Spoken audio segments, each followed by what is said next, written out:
under the flickering neon lights of a cold, rainy night in 2002.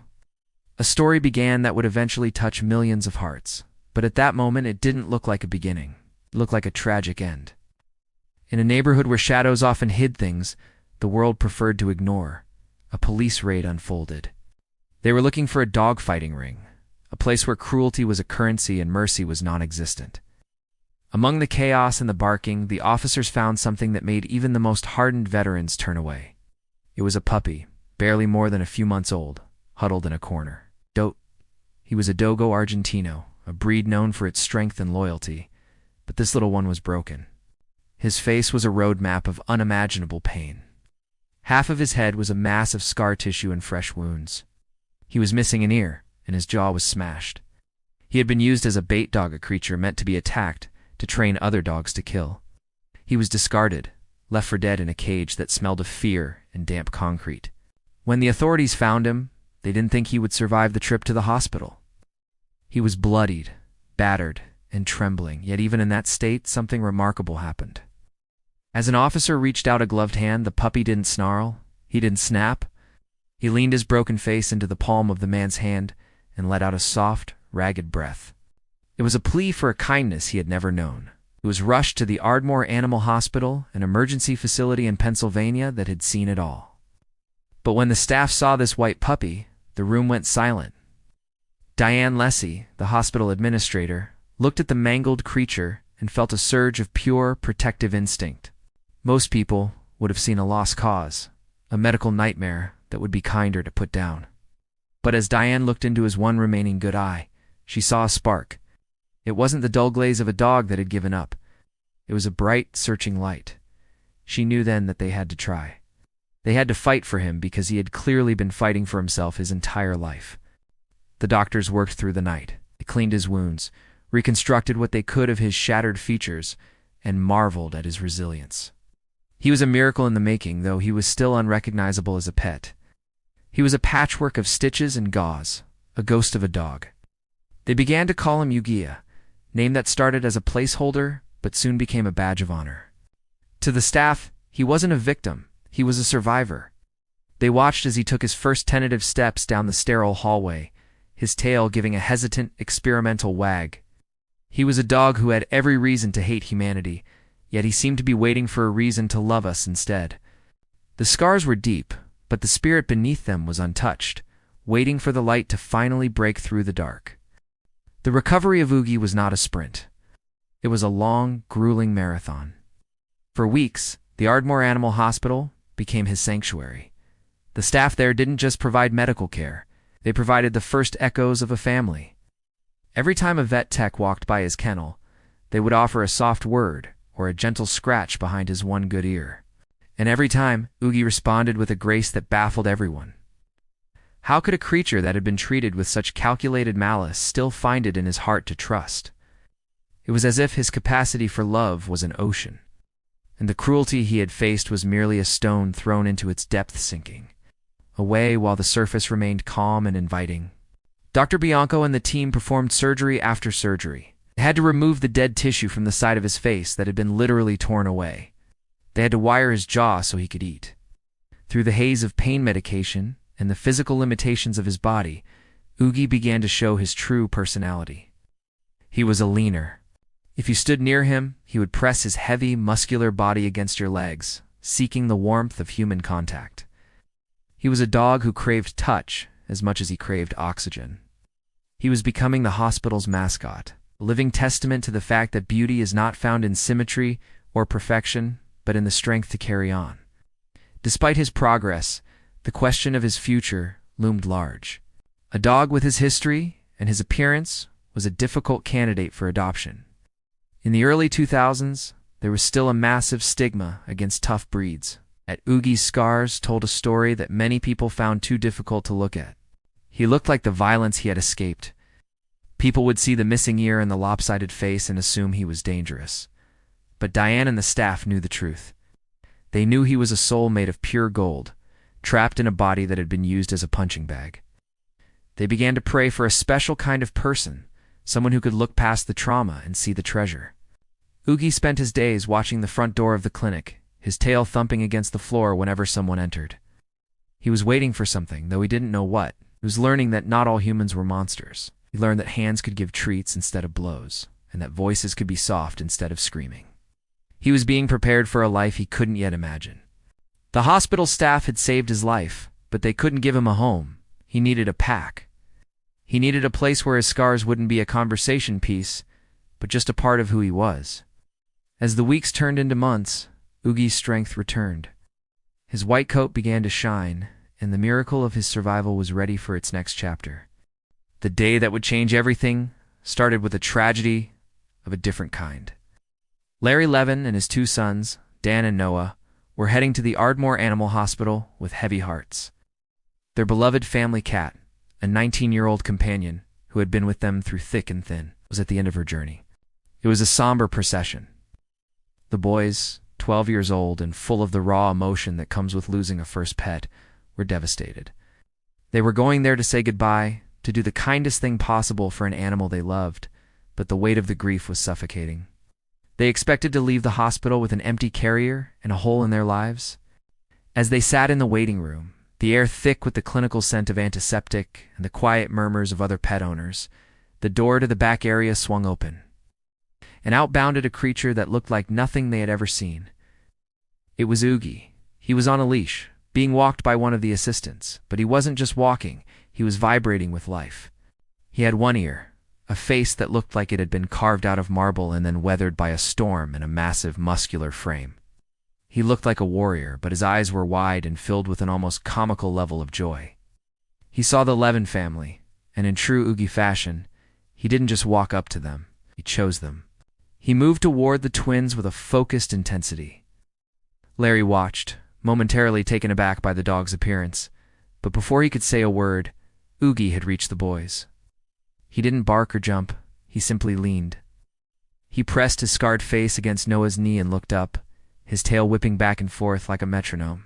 The boys, who had been crying just moments before, were suddenly transfixed. They reached out to touch him, their fingers grazing the thickened skin of his scars and the soft fur of his one remaining ear. There was an immediate electric connection. In that room, surrounded by the sadness of their cat's passing, a new kind of light had suddenly been switched on. Larry asked the question that everyone asked. What happened to him? Diane Lessie told them the story of the dog-fighting ring, the bait dog passed, the miraculous recovery. Larry looked at his sons and saw something he hadn't expected. Saw them looking at Oogy not with pity, but with a deep, recognition-filled kinship. The Levins were a family built on adoption. The twins themselves had been adopted as infants. They understood what it meant to be chosen, to be brought into a circle of love from a place of uncertainty. As Oogy sat there, leaning into them as if he had known them for 1,000 years, the grief of the morning began to transform. They had come to say goodbye to one friend, but it felt as though they were being introduced to another. The decision to adopt Oogy wasn't a logical one. It was an emotional imperative. Larry Levin had not gone to the vet that day looking for a dog. In fact, the family hadn't even discussed getting a new pet. But Oogy had a way of bypassing the brain and going straight for the soul. Larry watched his sons interacting with this 1 in a million dog and realized that he was witnessing something profound. The boys weren't afraid of Oogy's appearance. They didn't see a pit bull or a fighting dog. They saw a friend who needed them just as much as they needed a distraction from their sorrow. It was a match made in the wreckage of 2 different lives. Larry spoke with his wife, Jennifer, about the dog. He described Oogy's appearance, honestly the missing ear, the scarred face, the massive size. He told her about the breed, the Dogo Argentino, and the horrific circumstances of his early life. He also told her about the way Oogy had leaned into their sons. Jennifer, a woman of deep compassion, listened to the story and felt the same pull. They knew that taking in a dog with this kind of trauma would be a challenge. They didn't know if he would have behavioral issues, if he would be aggressive toward other animals, or if the scars on his body were mirrored by scars on his psyche. But they were willing to find out. The hospital staff was overjoyed but cautious. They wanted to make sure this was the right fit. They allowed the Levins to spend more time with Oogy, watching as the bond deepened with every visit. Oogy seemed to understand that these were his people. He would wait by the door for the sound of their car, and his excitement when they appeared was enough to move the veteran vet techs to tears. He was no longer just a medical case. He was a dog with a destiny. The Levins were warned that people on the street might react poorly to him, that he would require a lot of care, and that his health might be complicated by his injuries. None of it mattered. The third twin, as he would come to be known, was already a part of the family. The day they finally brought him home was a celebration. Oogy walked into the Levin house as if he had lived there his entire life. He explored every corner, sniffed every shoe, and eventually found his spot on the rug in the center of the living room. He looked at Larry, Jennifer, Dan, and Noah, and let out a long, satisfied sigh. The puppy who had been left for dead in a cold cage was now lying on a soft carpet in a house filled with warmth. He was safe. He was home, and as the sun set on his first day as a Levin, the scars on his face seemed to soften in the golden light. He was no longer Oogy the victim. He was Oogy the beloved. The first few weeks of Oogy's life with the Levins were a journey of discovery for everyone. Larry and Jennifer quickly realized that while Oogy's body had been broken, his heart was remarkably intact. One of the biggest surprises was his temperament. Given his history as a bait dog in a fighting ring, one might expect a dog to be skittish, reactive, or defensive. Instead, Oogy was the definition of gentle giant. He moved through the house with a slow, deliberate grace, always mindful of where the humans were. He had a peculiar habit of checking in. He would wander from room to room just to make sure everyone was still there, offering a quick nudge of his head before moving on to the next person. Adjusting to a dog of Oogy's size, eventually topping out at over 100 pounds, was a physical change for the household. He was a powerful animal, but he seemed to have an innate understanding of his own strength. When he played with the boys, he was careful. When he sat on the couch, he did so with a hilarious lack of awareness of his own bulk, often trying to curl up in Larry's lap as if he were still that tiny puppy from the hospital. The Levins discovered that Oogy was a world-class snorer, a sound that quickly became the background music of their home. It was a peaceful sound, the sound of a dog who was finally relaxed enough to fall into a deep, dreamless sleep. However, the world outside the Levin home wasn't always as welcoming as the world inside. When Larry took Oogy for walks, he encountered the full spectrum of human reaction. Some people would cross the street to avoid them, their eyes fixed on Oogy's scarred face, with a mixture of fear and judgment. Others would stop and ask, "What's wrong with your dog?" Larry used these moments as opportunities for education. He would tell Oogy's story, explaining that the scars were a sign of survival, not a sign of aggression. Usually, once people saw Oogy's tail start to wag and felt his inevitable lean, their fear evaporated. He was a silent ambassador for his breed and for rescue dogs everywhere. One of the most touching aspects of his early days home was his relationship with the family's other pets. The Levins had another cat, and there was some concern about how a dog with Oogy's background would react. But Oogy, ever the diplomat, seemed to understand that the cat was part of the pack. He would allow the cat to walk right under his belly, or even sleep near his massive paws. He showed no prey drive, only a profound desire to be included. He was a dog who had been denied a pack for so long that he cherished every member of his new one, regardless of their species. He was teaching the Levins that resilience isn't just about surviving. It's about the ability to keep your heart open even after it's been shattered.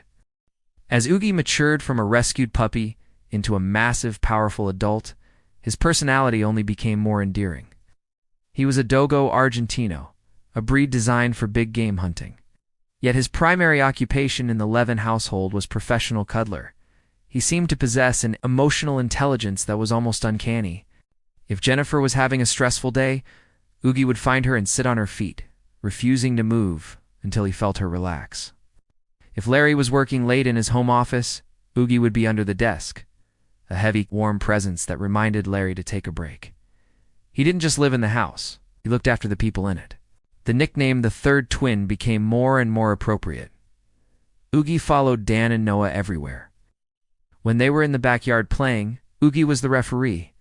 When they were doing homework, he was the footrest. He had a special bond with the boys that transcended words. Because the twins were adopted, they felt a unique symmetry with Oogy.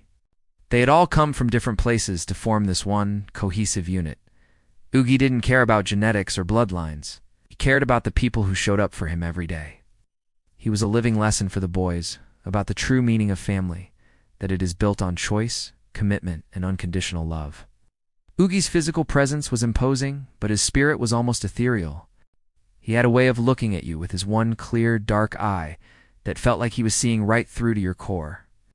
He was incredibly patient, especially with children or other dogs. Larry recalled times at the dog park where smaller, more aggressive dogs would bark incessantly in Oogy's face. Oogy would simply stand there, looking down at them with a kind of dignified confusion, as if to say, "Why are you so upset? The sun is shining." He refused to be baited into conflict. It was as if he had used up his lifetime quota of violence in those first few months and had decided that for the rest of his days, he would only participate in peace. The scars on his face remained, of course. They were white and thick, a stark contrast to his snowy fur. They would never go away, but over time, the family stopped seeing them as disfiguring. They became just another part of Oogy, like his big paws or his wet nose. They were a part of his beauty. Visitors to the house would often start by asking about the scars, but within 20 minutes, they would be sitting on the floor, letting Oogy lean against them, completely forgetting about his appearance. He had a way of making people see past the surface. He was a master of the Oogy charm, a blend of vulnerability and strength that made everyone feel like they were the most important person in the world. The bond between Oogy and the Levin twins, Dan and Noah, was the heart of the family's story.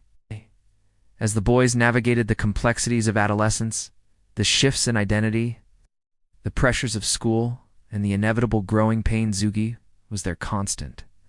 He was the non-judgmental listener who never asked for anything but a pat on the head. He was the anchor that kept them grounded. Larry often observed them together and realized that Oogy provided a sense of security that was both physical and emotional. With Oogy by their side, the boys felt invincible. They weren't just two brothers, they were a pack of three. There was a specific rhythm to their lives. Every morning, Oogy would perform a wake-up call, gently nudging the boys until they emerged from their blankets. In the afternoons, he would wait by the door, his internal clock perfectly synced to the arrival of the school bus. The moment they stepped inside, the house would erupt in a flurry of white fur and teenage energy. Oogy didn't just play with them, he participated in their lives. He was there for the celebrations and the disappointments. He was the silent witness to their childhood, and in return, they gave him the one thing he had been denied: a childhood of his own. He was a 100-pound puppy, making up for lost time. This connection was deeper than just a boy and his dog. Larry reflected on the fact that Don and Noah, as adopted children, occasionally wrestled with questions about their origins and their place in the world. Oogy was a mirror for them. He was proof that where you start doesn't define where you finish. He was proof that you can be discarded by one part of the world and treasured by another. When the boys looked at Oogy's scars, they didn't see a tragedy. They saw a survivor who had found his way to exactly where he was supposed to be. He validated their own experience of being chosen and loved for exactly who they were. Oogy's role as the third twin also meant he shared in their adventures. He went on family vacations, hiking through woods and playing in the surf.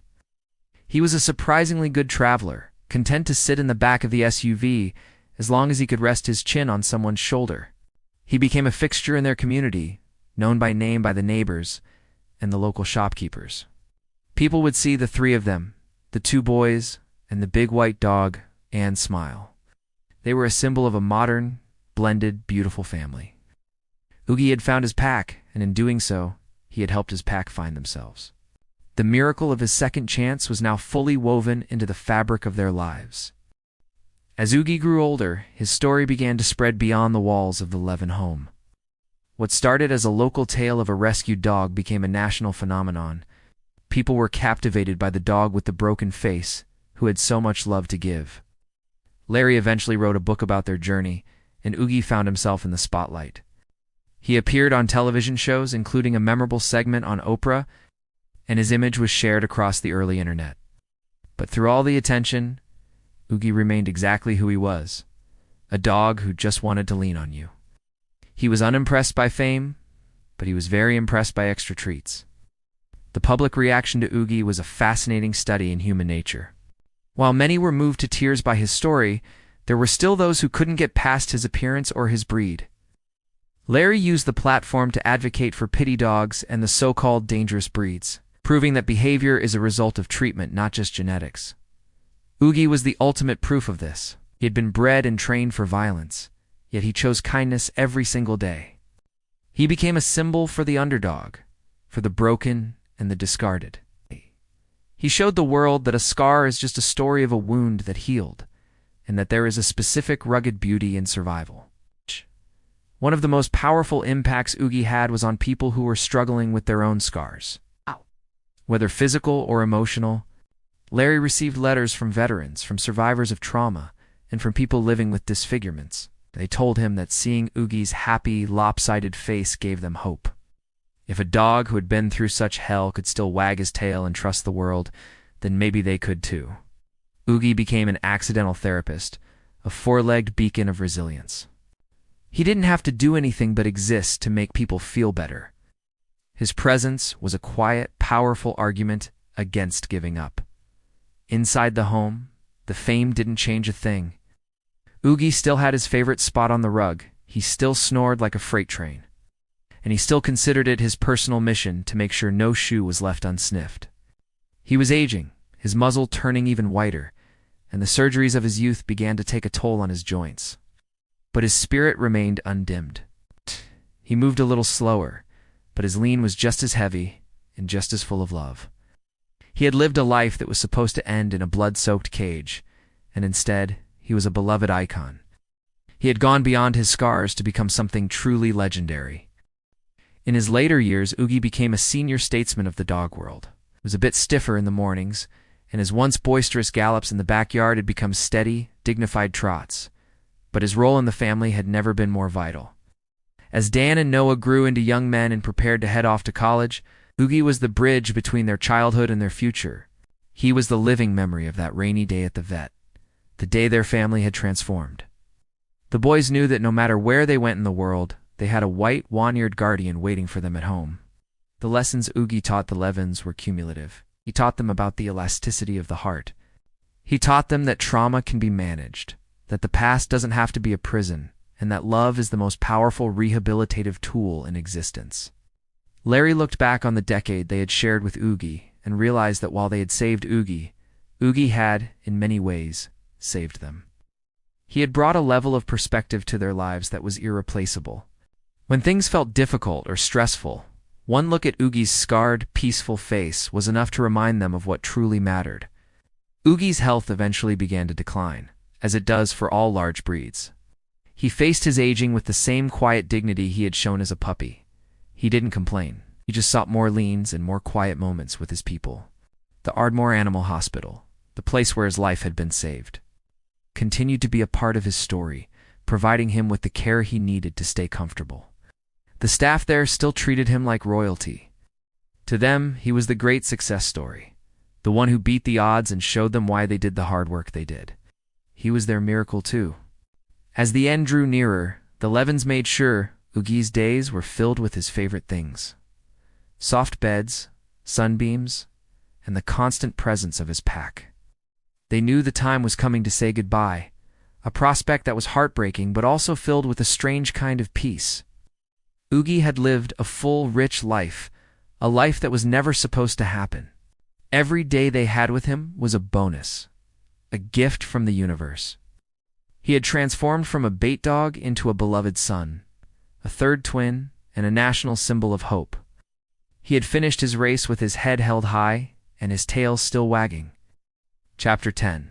The Legacy of Love, when Oogy finally passed away. The outpouring of grief was felt far beyond the Levin household. Thousands of people who had followed his story online or read the book felt a personal sense of loss. But for Larry, Jennifer, Dan, and Noah, the silence in the house was the most profound. There was no more rhythmic thumping of a tail against the floor, no more heavy leaning against their legs, no more snoring from the living room rug. The third twin was gone, but he had left behind a legacy that would never fade. He had changed the way they saw the world, and he had changed the way the world saw dogs like him. Oogy's legacy is one of radical empathy. He proved that even the most damaged among us have an infinite capacity for renewal. He showed that beauty is not the absence of scars, but the strength to live beautifully in spite of them. Because of Oogy, thousands of people were inspired to look at shelter dogs with histories or physical imperfections and see a potential best friend instead of a problem. He broke down the walls of prejudice against his breed and proved that a dog's heart is shaped by the love it receives, not the violence it survived. He was a pioneer in a white fur coat. Today, the story of Oogy continues to inspire. Whenever a rescue group saves a dog from a fighting ring, or a family decides to adopt a special needs pet, Oogy's spirit is there. He is a reminder that there is no such thing as a lost cause. His life was a 12-year-long miracle that started in the darkest of places and ended in the brightest. The Levins still talk about him every day, his pictures taking up a place of honor in their home. They don't remember the scars as much as they remember the lean, that simple, powerful gesture of trust that defined his soul. Beyond the scars, Oogy was simply a dog who loved his people. He didn't want to be a hero, just wanted to be a part of the pack. And in that simple desire, he became something extraordinary. He taught us that the most important thing we can do in this life is to show up for each other, to offer a kindness when it's least expected, and to never, ever give up on the possibility of a second chance. Oogy, the dog only a family could love, ended up being a dog that the whole world loved. And somewhere, perhaps in a place with endless sunbeams and no more pain, a big white dog is leaning against a familiar leg, his tail thumping, finally and forever home.